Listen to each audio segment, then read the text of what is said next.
అంటే స్టడీ చేసి రిపోర్ట్ ఇవ్వమని. ఈ రిపోర్ట్లు వచ్చిన తర్వాత దాని మీద ముందుకు పోతారు. Okay, thank you. గవర్నమెంట్ వచ్చి కొద్ది రోజులు 2 నెలలు కూడా పూర్తి కాల, మొత్తం స్టడీ జరుగుతుంది. మరొక 2 నెలలు స్టడీ జరుగుతుంది. ఎందుకంటే గ్రీన్ది అయితే ఇప్పటికప్పుడు టెండర్లు పిచ్చేయచ్చు.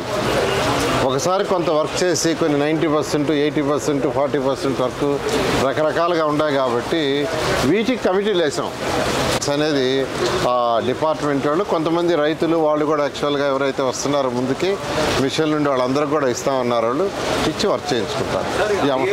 చేయాల్సి వస్తుంది. 24,000 ఎకరాలు దాని తగ్గట్టుగా టెండర్ ఇచ్చారు. 1 మంత్లో దీన్ని కంప్లీట్ చేయడం జరుగుతుంది. రోడ్లు కావచ్చు, ప్రభుత్వ ఆఫీసులు కావచ్చు, ల్యాండ్ పుల్లింగ్ తీసుకున్న 34,000 ఎకరాలు కావచ్చు. దీంట్లో అంటే వాళ్ళు డ్రోన్ ద్వారా మొత్తం తీసుకున్నారు స్టడీ. డ్రోన్ ద్వారా మన ఈ ప్రభుత్వాన్ని, తెలుగుదేశం ప్రభుత్వాన్ని నమ్ముకొని ల్యాండ్ ఇచ్చారో, ఏ ఉద్దేశంతో ఇచ్చారో, ఇక్కడ మంచి రాజధాని రావాలని, వాళ్ళ భూములకు కూడా విలువ రావాలని, ఖచ్చితంగా అది వచ్చే విధంగా ఖచ్చితంగా చేస్తామని రైతు సోదరులందరూ తెలియజేస్తాం. ప్రజలకు ఏదైతే పెన్షన్ అప్పుడు ఇచ్చామో వాళ్ళది కూడా 5 సంవత్సరాలు ఎక్స్టెండ్ చేయమంటే ముఖ్యమంత్రి గారు మన అథారిటీ మీటింగ్లో అది ఎక్స్టెండ్ చేయమని యాక్చువల్గా ఇన్స్ట్రక్షన్ ఇవ్వడం జరిగింది. ఈ విధంగా ఏ రైతులైతే ఉద్దేశంతో ఇచ్చారో ఆ ఉద్దేశం నెరవేరి ఉండేది. కౌలు కూడా సరిగా ఇవ్వలేదు కాబట్టి మరొక 5 సంవత్సరాలు ఎక్స్టెండ్ చేయమన్నారు. అదేవిధంగా పెన్షన్స్ ఏదైతే ఉన్నాయో వాళ్ళకు కూడా, అంటే కూలీ రైతులు, అమరావతిలో కూలీ రైతులు, కౌలు రైతులు ఎవరైతే ఉన్నారో వాళ్ళు టైం ఎక్స్టెండ్ చేయమని ఎమ్మెల్యే గారు రిక్వెస్ట్ చేశారు వాళ్ళ తరఫున. మన మధ్య యాక్చువల్గా కౌలు రైతులు దాని మీద స్టడీ చేయడానికి ఐఐటి హైదరాబాదు, ఐఐటి చెన్నై ఇద్దరికి ఇచ్చాం. వాళ్ళకు కూడా 1 మంత్ టైం ఇచ్చాము.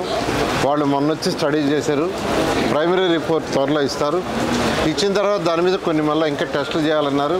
అది చేసిన తర్వాత దాన్ని బట్టి యాక్చువల్గా ముందుకు పోవటం తెలీదు అన్నారు. దాని మీద చేస్తున్నాం.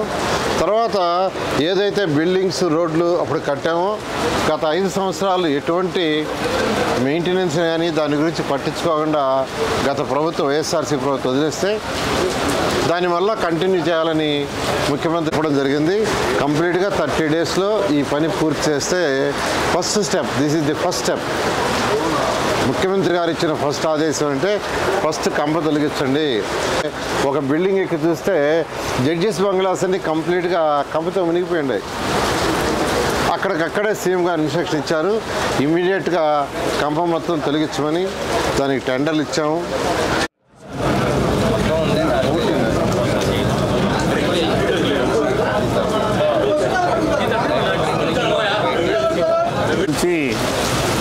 ఈ జంగిల్ క్లియరెన్స్ ఖర్చు పెట్టాల్సిన పరిస్థితి వస్తూ ఉంది.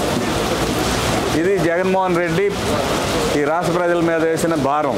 అంతేకాకుండా అనేక నిర్మాణాలు ఆగిపోయినాయి. ఆ నిర్మాణాల ఖరీదు ఎంత అవుతుందో తెలియదు.